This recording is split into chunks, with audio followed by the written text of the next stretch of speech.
Gaza पर Israel की विध्वंसक बमबारी। बड़ी खबर, गाजा में विस्थापित शिविरों के पास हमला किया गया है। आईडीएफ हमले के बाद भागते दिखे हैं बच्चे। तो गाजा से देखिए एक विजुअल आया है जहां पर विस्थापित शिविरों के पास हमला किया गया है और बच्चे अपनी जान बचाकर भागते दिखे हैं। ये तस्वीरों में देखिए, गाजा में ये विस्थापित शिविर हैं, रिफ्यूजीज के शिविर हैं जिनके ऊपर ये इजरायल ने विध्वंसक बमबारी की। देखिए कैसे बच्चे जान बचाकर भागते दिख रहे हैं, गिरते पड़ते जान बचाकर भाग रहे हैं बच्चे। इस तस्वीर में आप देखिए।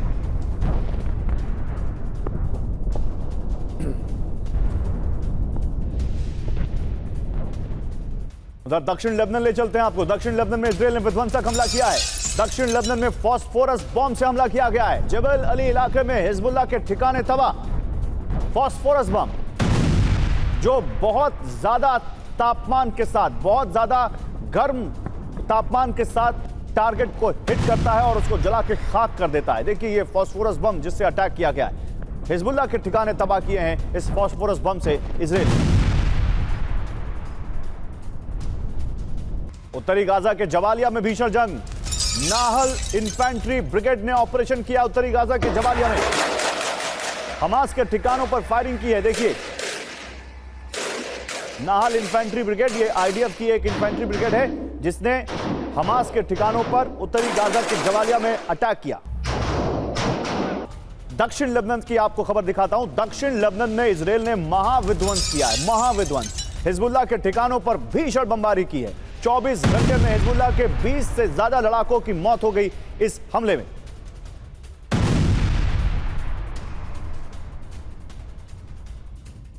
और यूक्रेनी सेना से जुड़ी अब बड़ी खबर। यूक्रेनी सेना पर रूस के ड्रोन अटैक बढ़ गए।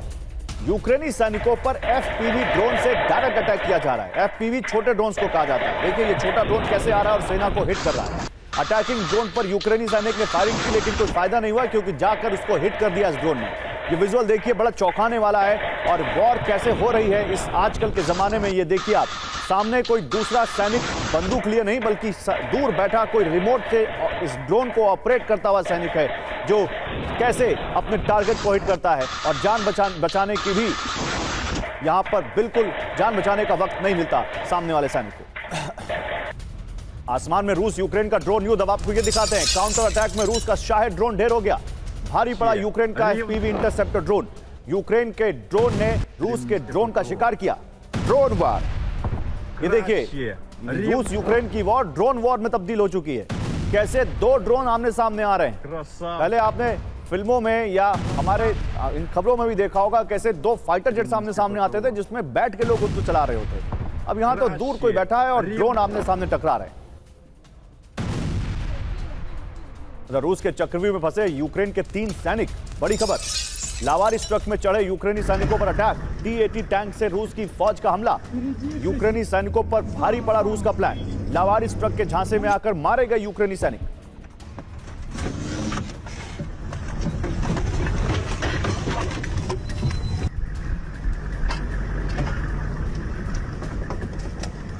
और जाइटोमिर के तेल डिपो पर रूस का हमला। रूस के ड्रोन हमले के बाद लगी भीषण आग। जाइटोमिर में हमले के बाद बड़ा नुकसान हुआ है।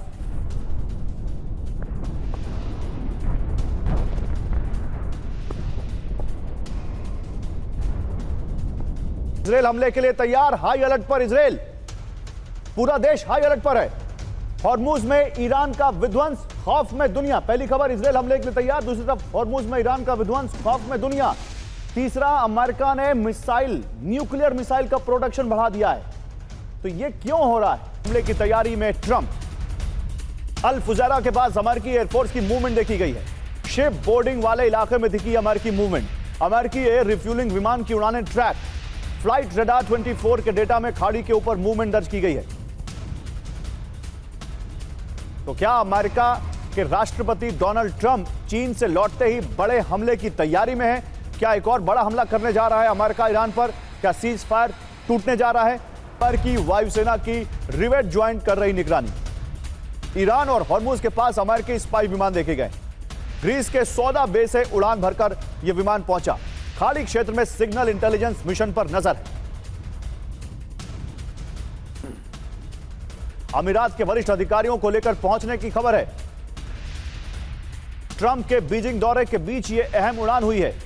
ईरान युद्ध के बाद बैकडोर कूटनीति की अटकलें बढ़ गई हैं। इजरायल लेबनान वार्ता के बीच हलचल बढ़ी।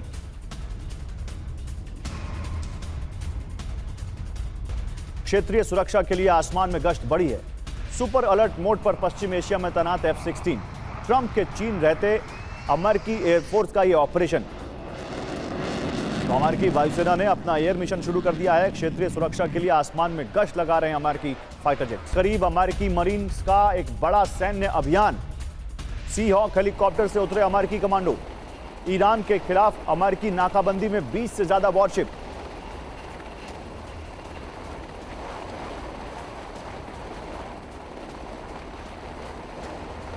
तो ये सारी खबरें ये बताती हैं कि अमेरिका वॉर की तैयारी में जुटा हुआ है, बल्कि ईरान पर फाइनल हमले की तैयारी है क्या, ये सवाल है। और क्यों, आप देखिए, अल फुजैरा के पास एयर रिफ्यूलिंग उड़ानें ट्रैक हुई हैं। होर्मुज के करीब अमेरिकी जासूसी विमान की निगरानी उड़ान देखी गई है। पश्चिम एशिया में अमेरिकी F-16 की नाइट पेट्रोलिंग बढ़ गई है। USS ट्रिपोली पर अमेरिकी मरीन्स का बड़ा युद्ध अभ्यास और ईरान के खिलाफ होर्मुज के पास 20 से ज्यादा वॉरशिप। ये सारी खबरें क्या बताती हैं, आइए अपने एक्सपर्ट से बात करते हैं। जनरल माथुर, सबसे पहला सवाल आपसे ही, क्या चीन से लौटने के बाद ये तैयारियां इस तरफ संकेत दे रही हैं कि ईरान एक बार फिर से बहुत बड़े खतरे की जद में है? एक बार फिर से क्या ट्रंप हमला करने वाले हैं, या ये एक बार प्रेशर टैक्टिक के तौर पर ही देखेंगे एक बार फिर से इसको आप? जय हिंद गौरव। देखिए, जहां तक सवाल ईरान चाइना से वापस खाली आने का, ये हमको सबको पता था, हमने इसके ऊपर बातचीत भी करी है गौरव, और ये निश्चित था कि इस सो कॉल्ड इतनी बड़ी बातचीत दो सुपर पावर्स के बीच में जो डायलॉग हो रहा है उसमें से कोई परिणाम निकल के आने वाला नहीं था, और ये वही एग्जैक्टली वही हुआ। थोड़ा बहुत इनके दो चार जो बिजनेसमैन है वो और एक हफ्ते के लिए रुके हुए हैं, कोई डील वहां पर कर लेंगे, लेकिन कोई भी अमेरिका में पैसा इन्वेस्ट करने से पहले भी 100 बार सोचेगा, क्योंकि अमेरिका का इतिहास रहा है कि हर एक का पैसा फ्रीज करके, जमा करके, ये करके। तो ये भी मेरा मानना है। दूसरी बात, जहां तक सवाल ईरान का है, देखिए, जब तक अमेरिका को एक ऑफ रैंप नहीं मिलेगा वो वापस जा नहीं सकते। अमेरिका, ये मैंने पहले भी कहा था, एक ऐसे जंजाल के में फंस गया है, ऐसे युद्ध में फंस गया है जो कि वो जीत नहीं सकता, उसको वो खत्म नहीं कर सकता और उसको छोड़ के नहीं आ सकता, क्योंकि हर हाल में ये अमेरिका के लिए एक बहुत बड़ी समस्या बनने वाली है। तो आज जो वहां पर है, जब तक उनको वो परमाणु मसद्दे पर और हॉर्मुज पर जब तक कोई उनको अपना फेवरेबल नहीं मिलेगा, तब तक उनको वहां पर कुछ ना कुछ करना पड़ेगा। और पूरी संभावना है गौरव, मैं ये बता रहा हूं आपको, कि अगर इस ब्लॉकेड ने पूरा काम नहीं किया तो हम इस संघर्ष को और तीव्र होता हुआ देखेंगे। मुझे अभी उम्मीद है कि शायद अमेरिका डायरेक्ट हमले शुरू ना करे, अपने को इकोनॉमिक ब्लॉकेड को लगा करके उससे दबाव बनाने की कोशिश करे। और अभी भी मुझे ऐसा लग रहा है कि ये ज्यादा जो उसके जो मनूवर हो रहे हैं वो दबाव की टैक्टिक्स को बनाने के लिए ज्यादा हो रहे हैं, लेकिन संभावना पूरी है गौरव कि कुछ दिनों मतलब आप में कह रहे हैं ये मसल फ्लेक्सिंग हो रही है और पूरी कोशिश है अमेरिका की ईरान को अभी भी ये समझाने की कि भाई मैं अगर चाहूं तो नेस्तनाबूद कर सकता हूं, मेरे पास इतने सारे हथियार हैं, मेरे पास इतना बड़ा मजमा है, लेकिन मैं चाहता हूं कि तुम समझौता कर लो। इजरायली रक्षा मंत्री ने कहा कि मिशन अभी पूरा नहीं हुआ है, जरूरत पड़ी तो ईरान के खिलाफ जल्द कार्रवाई होगी, लक्ष्य पूरे नहीं हुए तो एक बार फिर हमला होगा। और उधर सबसे उच्चतम स्तर के अलर्ट पर पूरा इजरायल, यानी हाई अलर्ट नहीं बल्कि हाईएस्ट अलर्ट पर इजरायल, ये कह सकते हैं आप।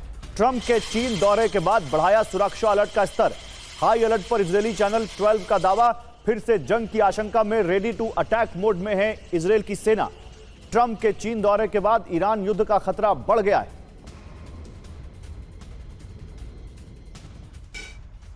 तो इजरायल ने देश भर में शीर्ष स्तर पर अलर्ट लागू कर दिया है। ट्रंप के चीन दौरे के बाद युद्ध फिर से शुरू होने की आशंका है। इजरायली सेना ने तत्काल युद्ध की तैयारियां शुरू की। हमला और जवाबी रक्षा दोनों प्लान एक्टिव किए गए। चैनल 12 की रिपोर्ट से पश्चिम एशिया में तनाव बढ़ गया है, यानी इजरायल जिस तरह की तैयारी में है, क्या इजरायल ने एक बार फिर से पूरी तैयारी कर ली है कि वो कभी भी ईरान पर अटैक करेगा? इसी बीच शी से मुलाकात के बाद ट्रंप का बड़ा दावा, ईरान को लेकर ट्रंप का धैर्य अब खत्म हो रहा है। हॉर्मुज खुला रखने पर अमेरिका और चीन में सहमति बनी है। फुजैरा के पास जहाज कब्जे की घटना से तनाव बढ़ गया है। हमने आपको कल बताया था कि ईरान की सेना ने फुजैरा के पास एक शिप को कब्जे में लिया है और वो इसको ईरान लेकर आ रहे हैं। और उसके बाद से फुजारा जो कि यूएई के पास पड़ता है, वहां से ये शिप कब्जे में लिया गया, जिसके बाद से तनाव और ज्यादा बढ़ गया है। तो ईरान पर ट्रंप का सब्र खत्म हो चुका है क्या, सवाल है ये। शी जिनपिंग से बातचीत के बाद ट्रंप की ईरान को सबसे बड़ी वार्निंग। ट्रंप ने कहा, ईरान के लिए अब ज्यादा धैर्य नहीं दिखाऊंगा। ईरान ने कुछ जहाजों को शर्तों के साथ रास्ता दिया। हॉर्मुज स्ट्रेट खुला रखने पर अमेरिका और चीन सहमत। फुजारा के पास जहाज कब्जे की घटना से तनाव बढ़ा है। ईरान के परमाणु कार्यक्रम पर फिर सख्त हुआ है अमेरिका। रॉयटर्स के हवाले से जानकारी आ रही है। एयर कमोडोर अश्विंदर सिंह बहल, सवाल यहां पर यही है कि इजराइल तैयार है, अमेरिका तैयार है, अरे तो ईरान कौन सा नहीं तैयार है? ईरान भी तैयार है। और स्ट्रेट ऑफ हॉर्मुज पे सवाल जस की तस बनी हुई है स्थिति, और ट्रंप चीन से भी खाली हाथ लौट आए हैं। तो आपको भी यही लग रहा है कि ये मसल फ्लेक्सिंग है, या आपको लगता है कि एक चिंगारी और ये युद्ध फिर से भड़कने जा रहा है? जय हिंद गौरव जी, धन्यवाद बुलाने के लिए, और बहुत ही अच्छे रिमार्क्स दिए थे ओपनिंग हमारे को पैनलिस्ट ने। अब मैं आपको इसके बारे में एक दो चीजें कहना चाहूंगा। वॉर फीवर बनाने की कोशिश की जा रही है, वॉर हिस्टीरिया बनाने की कोशिश की जा रही है। चाहे अगर आप ट्रंप के स्टेटमेंट्स देखें कि मेरा धैर्य जा रहा है, ये लाइफ सपोर्ट पे है, सीज फायर, या फिर उनके रक्षा मंत्री और नेतन्याहू इजराइल के, उनके स्टेटमेंट्स देखें तो वो तो चाहते हैं कि वॉर जितनी जल्दी शुरू हो जाए वो उनके लिए बेहतर है, ताकि वो उतना ज्यादा ईरान के ऊपर वो तो कह रहे हैं मेरा हाथ ट्रिगर पर है, ट्रंप बोले और मैं दबाऊं। बिल्कुल सही कह रहे हैं। लेकिन यहां पे अगर ट्रंप के पास ऑप्शंस क्या है, अगर ऑफ फ्रीडम वो शुरू करते हैं तो ऑफ फ्रीडम तो पहले भी कर रहे थे, और उसमें कहीं ना कहीं जो भी पैसेज में जाती हैं शिप्स, उनके ऊपर हमले तो चलेंगे ही चलेंगे, और इवन जो डिस्ट्रॉयर्स उनको एस्कॉर्ट करेंगे उन पे भी हमले किए जा सकते हैं। तो ऑफ फ्रीडम तो पहले भी सक्सेसफुल नहीं था। दूसरी चीज आती है कि ऑपरेशन स्लेजहैमर, यानी कि उनके क्रिटिकल एसेट्स के ऊपर या इंफ्रास्ट्रक्चर के ऊपर या एनर्जी स्ट्रक्चर्स के ऊपर हमला करना ईरान के। तो अगर उस पर बहुत भारी हमला होता है तो ईरान इस समय तैयार है। उसके एयर डिफेंस सिस्टम पहले से ज्यादा मैन पैड्स उसने ले लिए हैं, साथ में उसके पास मिसाइल्स को वापस रीजनरेट करने की जितनी कोशिश की गई होगी इस समय के अंदर, यानी कि उसके पास 70% से ऊपर बैलिस्टिक और क्रूज मिसाइल्स अब वापस होंगी जो शुरू में थी, और वो भी इसके ऊपर हमला करेगा। इसका क्या मतलब हुआ? इसका ये मतलब हुआ कि वॉर एक्सटेंड हो जाएगा, और वॉर अगर एक्सटेंड होता है तो तेल की कीमतें जो आज $109 से ऊपर है वो 120 या $150 के बीच में पहुंच सकती हैं। तो उसमें अमेरिका को और पूरे विश्व को नुकसान होगा। और अमेरिका में दो चीजें होने वाली है उसके बाद, एक तो ट्रंप से भी लोग तंग आ चुके हैं, और दूसरा रिपब्लिकन पार्टी का पतन हो जाएगा। देखते हैं सर, मिड टर्म्स में पता चल जाएगा, ज्यादा दूर नहीं है नवंबर। लेकिन एक बात तो तय है कि पूरी दुनिया में ट्रंप और फैसले ने या फिर ईरान और अमेरिका के इस युद्ध ने महंगाई का तो बिल्कुल एकदम किस तरह से कहर ढाया है, और कैसे इकोनॉमीज का बैंड बज रहा है, ये तो अब हमें भी महसूस होने लग गया। अपने चीन दौरे के बाद ईरान युद्ध पर बड़ा फैसला संभव है। इजरायली मीडिया में फिर युद्ध शुरू होने का दावा किया जा रहा है। सेंटकॉम और आईडीएफ के बीच एक हाई लेवल बैठक हुई है, और यह दावा किया जा रहा है कि युद्ध फिर से शुरू होगा। जल्द खुल सकता है अमेरिकी सैन्य ऑपरेशन विंडो, ये एक रिपोर्ट कह रही है। हॉर्मुज नाकाबंदी बढ़ाने या युद्ध छेड़ने पर नजर है। तो सेंटकॉम और आईडीएफ की मीटिंग, सवाल है कि मीटिंग हुई क्यों? ट्रंप के चीन से लौटते ही बड़े फैसले की अटकलें तेज हो गई, क्योंकि ट्रंप को चीन में वो नहीं मिला जो वो चाहते थे। इजरायली चैनलों में ईरान युद्ध दोबारा शुरू होने का दावा किया जा रहा है। सेंटकॉम और इजरायली सेना के बीच कई दौर की बातचीत हुई है। नेतन्याहू फिर सैन्य अभियान शुरू करने के पक्ष में दिखाई दिए हैं। अमेरिकी सैन्य कार्रवाई की विंडो जल्द खुल सकती है, ये रिपोर्ट कह रही है। चैनल 13 की ये रिपोर्ट कह रही है जो इजरायल से आ रही है। लेकिन इस बीच ईरान की इजरायल को युद्ध की डायरेक्ट वार्निंग। ईरान पर दोबारा हमला किया तो फिर होगी हार, ये ईरान ने वार्निंग दे दी है। जैसे मैंने कहा था कि ईरान कौन सा खाली बैठा है, वो भी तो तैयारी किए बैठा है। ईरान के विदेश मंत्री ने कहा है कि पिछली जंग से दुश्मनों ने कुछ नहीं सीखा। अराक्ची ने इजरायली धमकियों का सख्त जवाब दिया। देखिए एक और बड़ी खबर है यहाँ पर, किस तरह से ईरान की इजरायल को युद्ध की डायरेक्ट वार्निंग है, तो हमने आपको दिखाया। ईरान ने कहा है कि फिर से अगर हमला किया तो उनकी फिर से हार होगी। पिछली जंग से इजरायल ने और अमेरिका ने कुछ नहीं सीखा, ये उन्होंने कहा। लेकिन ईरानी संसद के स्पीकर कालीबाफ ने भी अमेरिका को चेतावनी दी है। अमेरिका पर भारी पड़ेगी जंगी सनक, ये कहा है उन्होंने कहा कि युद्ध का बोझ नहीं उठा पाएगी अमेरिका की अर्थव्यवस्था। $39 ट्रिलियन के भारी भरकम कर्ज में डूब चुका है अमेरिका। अमेरिका ने हमला किया तो मुंहतोड़ जवाब देंगे, यह भी कहा है कालीबाफ ने।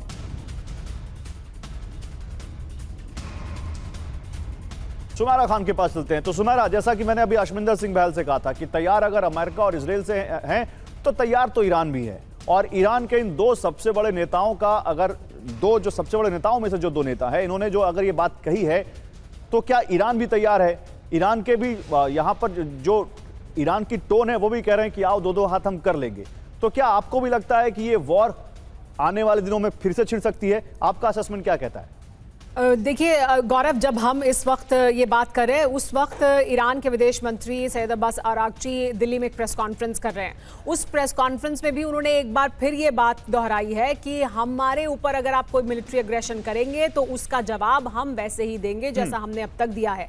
आप हम पर और सैंक्शंस लगाएंगे, हमने 40 साल से सैंक्शंस झेले हैं, हमारी जो अर्थव्यवस्था है वो सैंक्शंस झेलने के लिए तैयार है क्योंकि उनकी अर्थव्यवस्था वैसी बन चुकी है, उनका वैसा सिस्टम है। तो उनका ये साफ तौर पर एक बार फिर उन्होंने प्रेस कॉन्फ्रेंस में दिल्ली में दोहराया है और बार बार ये कहा है कि अगर मिलिट्री एग्रेशन होगा तो हम जवाब देने के लिए तैयार हैं। आप सम्मान से बात करेंगे, आप डिप्लोमेसी को मौका देंगे तो हम उसके लिए तैयार हैं। उन्होंने ये भी कहा है कि चीन अगर ऐसा कोई पहल करता है, अगर भारत भी करता है, उसका स्वागत है, यानी डिप्लोमेसी का स्वागत है। लेकिन जो सीज फायर है उसको लेकर उनके साफ शब्द ये थे कि ये बहुत प्रिकेरियस है, इस वक्त इस तरह हमने बहुत मुश्किल से उसे बचा कर रखा है, यानी वो कभी भी खत्म हो सकता है, कभी भी टूट सकता है, इस तरह की परिस्थिति बन सकती है। और ईरान इसके लिए तैयार है कि ऐसी परिस्थिति बनेगी तो फिर उन्हें क्या करना है। ये जब हम भी ईरान में थे तब भी ये सवाल बार बार पूछा गया, अभी भी बार बार ईरान से ये सवाल पूछा जाता है कि अगर इस तरह का कोई हमला वापस एक बार फिर शुरू होता है, जो कि इजराइल चाहता है, जो अमेरिका को प्रेशराइज कर रहा है वापस करने के लिए, अगर ऐसा होगा तो ईरान का क्या रुख होगा। तो ईरान का कहना है कि हमने पहले सरप्राइज किया है, हम दोबारा सरप्राइज करेंगे, हमारे पास बहुत से विकल्प हैं जवाब देने के लिए, लेकिन हम अग्रेशन का जवाब अग्रेशन से देंगे। और खाली हाथ लौटे ट्रंप। बड़ी उम्मीदों से गए थे लेकिन वो उम्मीदें पूरी हुई नहीं ट्रंप की। क्यों? आइए अब आपको आने वाली खबरों के जरिए बताते हैं। पहले बिग वॉल पर देखिए हम क्या दिखा रहे हैं ट्रंप के चीन दौरे से जुड़ी बड़ी खबरें। ट्रंप का दावा, ईरान पर बात हुई लेकिन चीन तो खामोश है। चीन ने तो कुछ कहा ही नहीं इस बारे में। ताइवान पर अमेरिका का रुख बरकरार है और यह भी चीन और अमेरिका के बीच तनाव को कम नहीं करता और ईरान को लगातार मिसाइल दे रहा है चीन। यानी ट्रंप चाहते थे कि चीन ईरान की मदद ना करे, वो भी यहां पर पूरा होता नहीं दिख रहा है। परमाणु कार्यक्रम मंजूर नहीं है। ट्रंप का दावा, चीन में ईरान को लेकर बात हुई, ईरान के परमाणु कार्यक्रम को लेकर चीन खामोश। जिनपिंग से बैठक के बाद अमेरिकी रुख में बदलाव नहीं। अमेरिकी विदेश मंत्री मार्को रूबियो ने दावा किया है ताइवान पर बल प्रयोग चीन की बड़ी गलती होगी, यह रूबियो ने कहा है।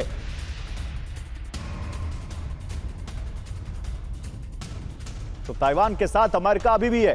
ताइवान पर अमेरिकी नीति में बदलाव नहीं। ट्रंप जिनपिंग बैठक के बाद भी पहले की तरह ताइवान का समर्थन। अमेरिकी विदेश मंत्री मार्को रूबियो का चीन दौरे पर दावा, ताइवान पर बल प्रयोग चीन की बड़ी गलती होगी, ताइवान के लोगों को फैसला लेने का हक है, ये कहा है मार्को रूबियो ने। लेकिन इसी बीच चीन के अधिकारियों से भिड़े सीक्रेट सर्विस एजेंट। देखिए यहां भी बहुत कुछ सही नहीं गया है। ट्रंप जिनपिंग बैठक के दौरान टकराव हुआ है चीनी अधिकारियों और सीक्रेट सर्विस के बीच, लोगों के बीच। सीक्रेट सर्विस एजेंट को रोकने से ट्रंप की एंट्री में देरी हुई, फॉक्स न्यूज ने यह दावा किया है। तो चीन में भिड़े secret service agent. Secret service कौन है? ट्रंप की सुरक्षा का जिम्मा इनके पास है। ट्रंप की सुरक्षा के जिम्मेदार सीक्रेट सर्विस के एजेंट्स जो वहां पर पहुंचे थे। बीजिंग में टेंपल ऑफ हेवन के दौरे में टकराव हुआ, चीन के सुरक्षा बलों ने हथियारबंद सीक्रेट सर्विस एजेंट्स को रोका। सीक्रेट सर्विस एजेंट को रोकने से ट्रंप की एंट्री में देरी हुई। सुरक्षा बलों ने कई बार अमेरिकी पत्रकारों और कर्मचारियों को रोका। 2017 में ट्रंप के दौरे में न्यूक्लियर ब्रीफकेस को ग्रेट हॉल में एंट्री नहीं मिली थी और इस बार भी सीक्रेट सर्विस के एजेंट से चीन के सुरक्षा अधिकारियों की कहासुनी हुई और इसकी वजह से ट्रंप के वहां पर पहुंचने में देरी हुई।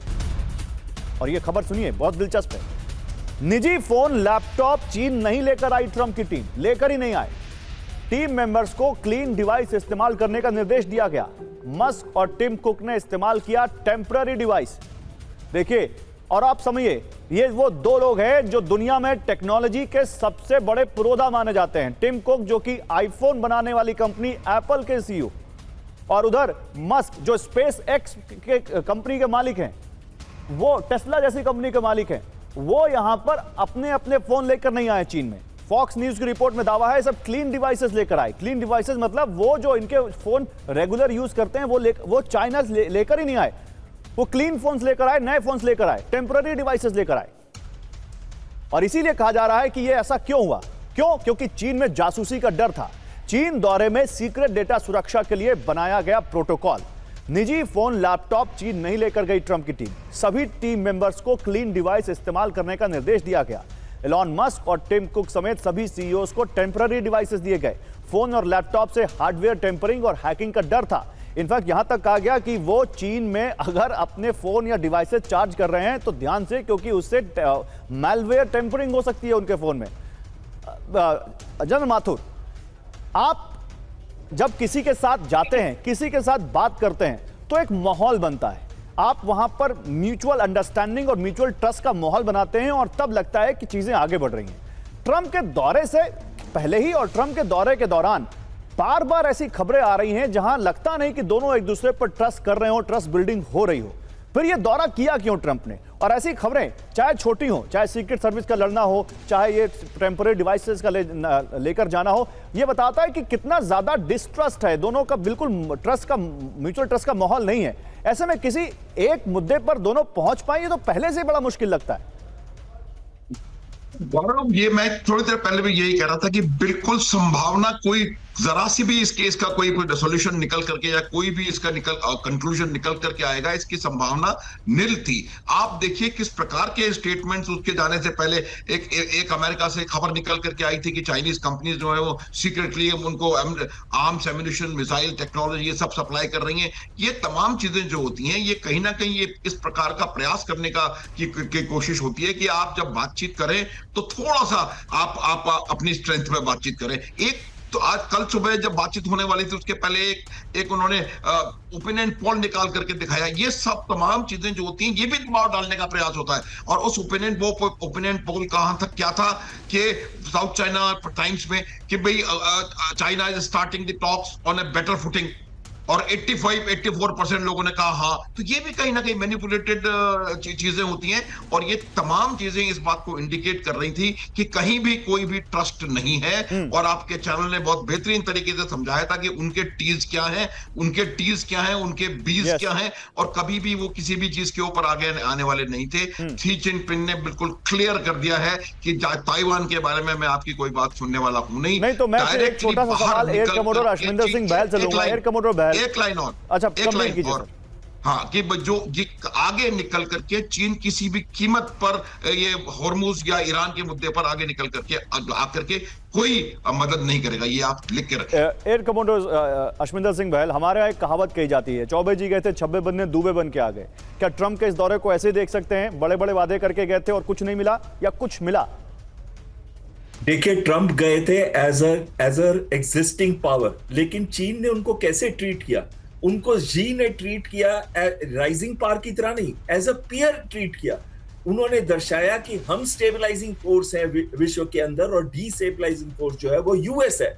यहां तक कि ट्रंप ने यह भी कह दिया था कि हमारे सीईओज और हम सब लोग रिस्पेक्ट पे कर रहे हैं, आपको भी और चीन को भी। अरे सम्मान, कैसे आप ऐसी बात कर सकते हैं दूसरे देश में जाके? यानी कि आप तो एग्जिस्टिंग सुपर पावर है, आप ये बात नहीं कर सकते। और दूसरा है, जब उन्होंने, चीन ने एक तरीके से ये बोला कि ये ट्रंप के सोशल मीडिया पे आया था कि डिक्लाइनिंग पावर है यूएस। अगर ऐसी स्टेटमेंट ट्रंप खुद बोल रहे हैं कि उन्होंने, जी ने कही थी, तो इसका मतलब है कि कहीं ना कहीं स्ट्रॉन्ग पोजीशन में जी थे।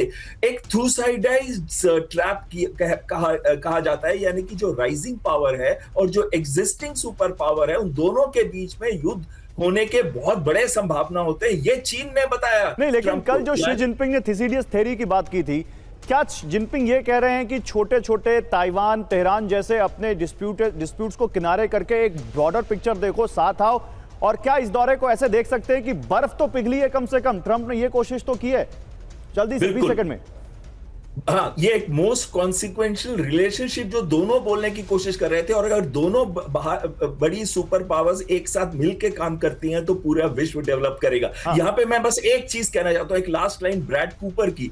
उन्होंने बहुत क्लियरली अभी एक मैसेज दिया है, ये कहा है कि हमने जितनी भी तबाही मचाई है ईरान के अंदर, उनकी मिलिट्री पावर को डिग्रेड किया है, लेकिन इस समय है नेगोशिएशन का, ये समय है नेगोशिएशन का। स्ट्रेट ऑफ हॉर्मुज खोलने के पक्ष में है चीन। ये कौन कह रहा है? ये ट्रंप कह रहे हैं। उन्होंने कहा ईरान को हथियार नहीं देगा चीन। स्ट्रेट ऑफ हॉर्मुज को खोलने के पक्ष में है चीन। हॉर्मुज को लेकर चीन के रुख पर ट्रंप ने यह दावा किया है। तो ईरान को चीन नहीं देगा हथियार, ये ट्रंप ने दावा किया है। उन्होंने दावा किया कि ईरान को सैन्य उपकरणों की सप्लाई अब चीन नहीं करेगा। ईरान को चीन के समर्थन का मतलब जंग लड़ना नहीं है, यह कहा ट्रंप ने। हॉर्मुज स्ट्रेट खोलने के पक्ष में है चीन। हॉर्मुज पर जिनपिंग समझौता देखना चाहते हैं। हॉर्मुज के रास्ते चीन का अधिकांश तेल आयात, ट्रंप कह रहे हैं। मिडिल ईस्ट मॉनिटर के हवाले से जानकारी आ रही है ये। इसी बीच अमेरिका से 200 जेट खरीदेगा चीन। देखिए, एक बड़ा समझौता तो हुआ है, खाली हाथ तो नहीं आए हैं ट्रंप, लेकर आए अच्छा खासा अपने पर्स में पैसा। अमेरिकी कंपनी बोइंग से विमान खरीद समझौता हुआ है। ट्रंप के चीन दौरे पर यह सहमति बनी है।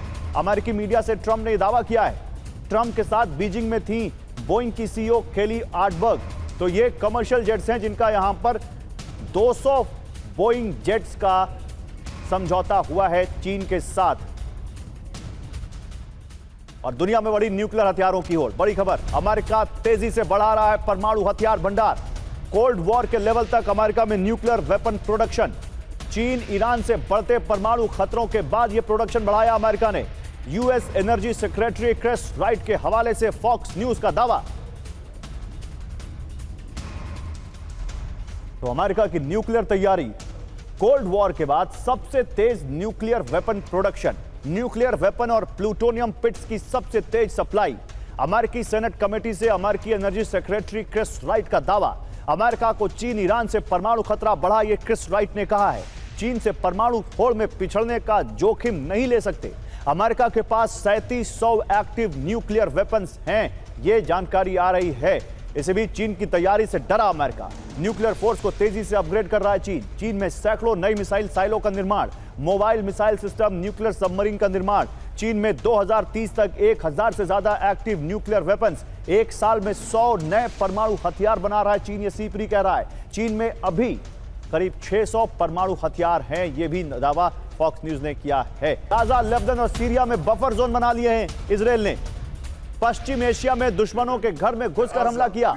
इजरायली प्रधानमंत्री नेतन्याहू ने यह दावा किया है। और आईआरजीसी ड्रोन नेटवर्क पर अमेरिका का बड़ा एक्शन। ईरानी ड्रोन यूनिट पर $15 मिलियन का इनाम।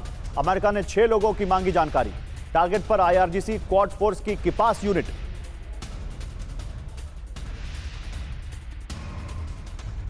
तो ईरान के ड्रोन नेटवर्क पर शिकंजा। अमेरिका ने आईआरजीसी से जुड़े 6 लोगों के नाम घोषित किए। ड्रोन प्रोडक्शन यूनिट के पास पर बड़ा अमेरिकी एक्शन। जानकारी देने वालों को $15 मिलियन तक इनाम मिलेगा। अमेरिका ने ईरानी ड्रोन नेटवर्क तोड़ने की मुहिम तेज की। स्टेट डिपार्टमेंट ने वित्तीय नेटवर्क की भी जानकारी मांगी है।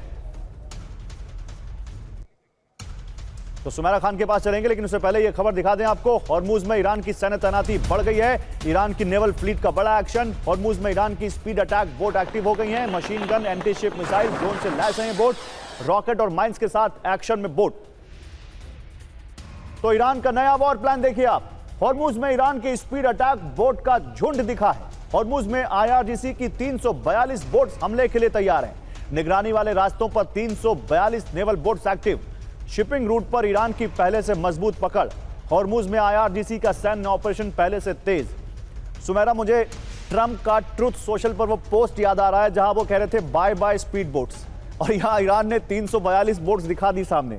तो ये ईरान भी चढ़ा रहा है क्या ट्रंप को, या ईरान दिखा रहा है कि ट्रंप जो कह रहे हैं कि हमारी नेवल और एयर पावर उसने खत्म कर दी, दरअसल ऐसा कुछ नहीं?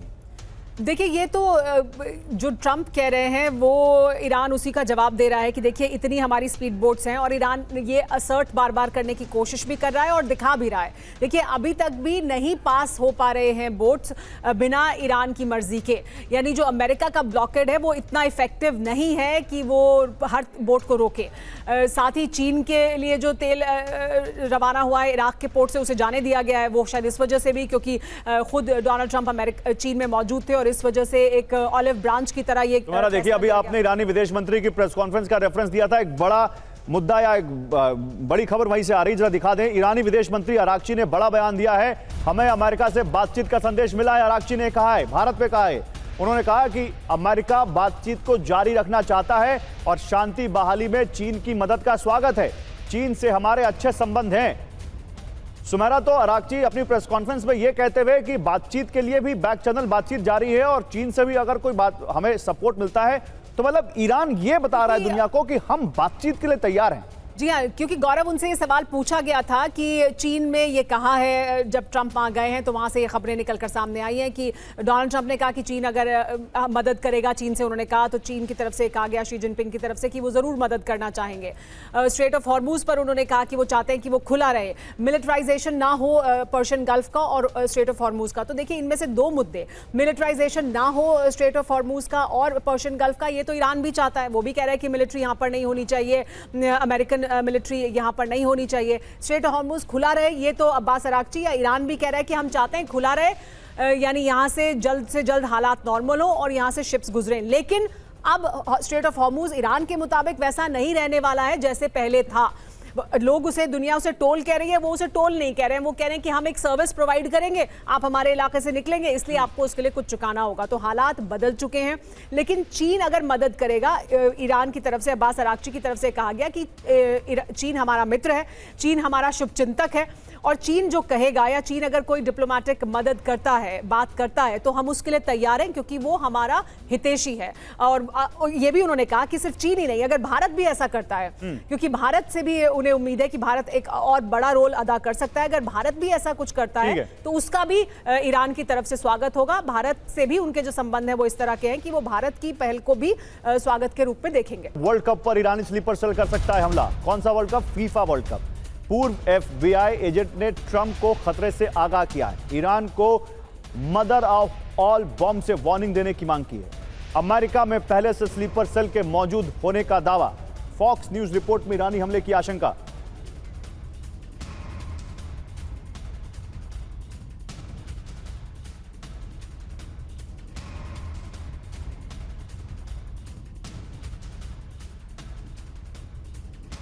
तो फीफा वर्ल्ड कप पर ईरानी हमले का डर। अमेरिका में एक्टिव हो सकते हैं ईरानी स्लीपर सेल। पूर्व एफबीआई एजेंट ने ट्रंप को सख्त चेतावनी देने को कहा है। वर्ल्ड कप के दौरान आतंकी हमले का खतरा जताया है। फीफा वर्ल्ड कप फुटबॉल का सबसे बड़ा टूर्नामेंट दुनिया में। मदर ऑफ ऑल बॉम्ब से डराने की सलाह। दुनिया का सबसे बड़ा गैर परमाणु बम है MOAB, mob mother of all bombs. Iran सिर्फ ताकत की भाषा समझता है, कूटनीति की नहीं, एफबीआई के पूर्व एजेंट ने कहा है। और फीफा वर्ल्ड कप को लेकर ईरान की अमेरिका को वार्निंग। ईरानी टीम को रोकना फीफा नियमों का उल्लंघन, यह कहा ईरान ने। वीजा और एंट्री पर भेदभाव नहीं करने की मांग। खेल को राजनीतिक हथियार नहीं बनाया अमेरिका।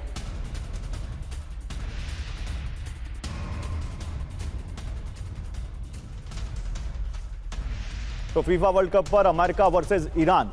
देखिए, ईरानी टीम को रोकना खेल भावना के खिलाफ है। ईरान की अमेरिका को वर्ल्ड कप पर खुली चेतावनी। वीजा, एंट्री और यात्रा में भेदभाव नहीं करने की मांग। खेल को राजनीतिक दबाव का हथियार न बनाए, यह कहा है ईरान ने। सभी टीमों के साथ बराबरी का व्यवहार हो। ईरान के डेप्यूटी विदेश मंत्री ने अमेरिका पर इसको लेकर सवाल उठाए हैं। फीफा वर्ल्ड कप 2026 से पहले कूटनीतिक तनाव बढ़ गया है। और ईरान को चीन से बहुत बड़ी सैन्य मदद। सीज फायर के बीच मिसाइल ड्रोन क्षमता बढ़ाने में मदद। ईरान को चीन से मिले एयर डिफेंस सिस्टम, यह रिपोर्ट कह रही है। अमेरिका के jinsa.org का बड़ा दावा। तो ईरान को चीन के हथियार मिल रहे हैं। सीज फायर के बीच मिसाइल ड्रोन क्षमता बढ़ाने में चीन मदद कर रहा है। बैलिस्टिक मिसाइल प्रोडक्शन के लिए सोडियम परक्लोरेट की सप्लाई की जा रही है। चीन से मिले सर्विलांस और एयर डिफेंस सिस्टम, यह रिपोर्ट कह रही है। चीन और ईरान के बीच जल्द CM-302 सुपरसोनिक मिसाइल डील होने वाली है। ईरान को सैटेलाइट के जरिए सटीक लोकेशन की जानकारी भी चीन दे रहा है, jinsa.org ने कहा है। और ईरान ने UAE में अमेरिकी ठिकानों पर हमले का दावा किया। UAE खुद को पीड़ित नहीं बता सकता। ईरान के विदेश मंत्री अब्बास अराक्ची का दावा। ईरान ने अमेरिकी बेस को टारगेट किया था। अमेरिका और इजरायल UAE को सुरक्षा नहीं दे सकते। हॉर्मुज बाईपास ऑयल पाइपलाइन को तेज करेगा UAE, एक जानकारी यह भी आ रही है। 2027 तक अल फुजैरा से तेल निर्यात क्षमता दोगुनी होगी। एडनॉक प्रोजेक्ट को फास्ट ट्रैक करने का आदेश। हॉर्मुज संकट के बीच ऊर्जा क्षेत्र में UAE की बड़ी तैयारी। ग्लोबल ऑयल सप्लाई सुरक्षा पर फोकस अब बढ़ गया है। तो UAE कैसे ऑल्टरनेट ढूंढ रहा है स्ट्रेट ऑफ हॉर्मुज का, ये आपको दिखाते हैं। हॉर्मुज को बाईपास करने की कोशिश में है। क्या बन रहा है? UAE हॉर्मुज को बाईपास करने वाली नई ऑयल पाइपलाइन बना रहा है UAE। कैसे बन रहा है, कहां तक बनेगी? हबशन से फुजैरा पोर्ट तक यह पाइपलाइन का विस्तार किया जाएगा। कब तक तैयार होगी? नई पाइपलाइन 2027 तक शुरू करने का लक्ष्य है। कितनी बढ़ेगी? फुजारा ऑयल क्षमता कितनी बढ़ेगी? फुजारा एक्सपोर्ट की क्षमता 1.8 से 3 मिलियन BPD यानी बैरल पर डे हो जाएगी। 3 million barrel per day. Hormuz बंद होने पर भी तेल निर्यात जारी रहेगा, जो अभी बहुत ज्यादा असर हुआ है, जिस पर ग्लोबल ऑयल से सप्लाई और बाजार स्थिर रखने में मदद मिलेगी। किन किन देशों पर इसका असर होगा? सबसे ज्यादा कुवैत, इराक, कतर और बहरीन को इससे ज्यादा फायदा होगा। इस बीच ईरान की सैन्य क्षमता बेहद कमजोर। बड़ी खबर, सिर्फ धमकियों से दुनिया को डरा रहा ईरान। हॉर्मुज में बल प्रयोग कर सकता है America. US central command chief Brad Cooper का दावा। ईरान में अभी भी IRGC प्रभावशाली, यह कहा है ब्रैड कूपर ने। और ईरान के खर्ग द्वीप में तेल निर्यात ठप। 4 दिन से नहीं हुई कोई भी लोडिंग। ईरान के खर्ग द्वीप पर सन्नाटा पसरा हुआ है। हॉर्मुज में यूएस ब्लॉकेड से खर्ग तेल के डॉक खाली पड़े। 11 से 15 मई तक खर्ग में कोई तेल टैंकर नहीं दिखा। ब्लूमबर्ग की सैटेलाइट तस्वीरों में भी खर्ग पर यह दावा किया गया।